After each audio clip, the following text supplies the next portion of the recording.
And we predicted Japan was going to decline for 12 to 14 years and the U.S. was going to enter the greatest boom in history. And people back then say, no, Japan's taking over the world and the U.S. does everything wrong. I remember that. And again, that's what, if you're seeing something going into its greatest stage, it's going to look the best at its top.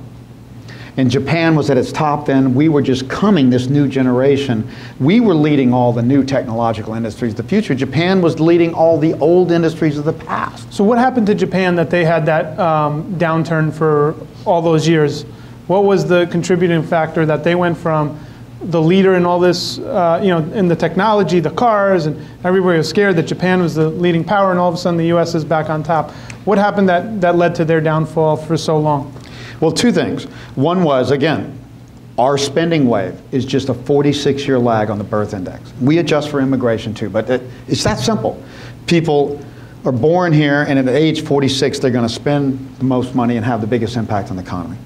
Japan did not have a baby boom after World War II, the only major country out of Europe, United States, North America, because they were depressed and reconstructing after World War II. So they peaked earlier. Their baby boom peaked earlier. So in the late 80s, they were done.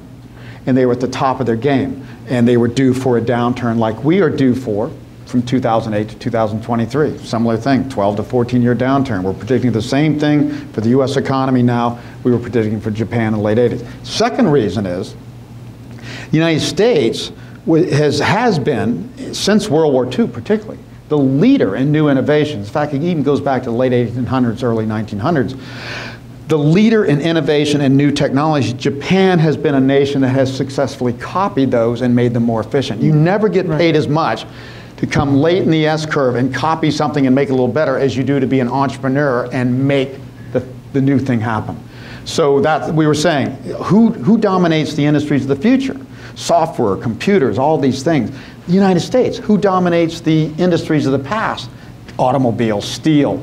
Japan. Who do you want to bet on? The future or the past? And so those two things said to us in the late 80s, Japan, although they looked great back then, were buying all our real estate and taking over a lot of our old businesses. We're saying, no, they're the past, generationally and technologically, we're the future. And we're going to be the ones to lead the boom in the 90s and 2000s to come. So in the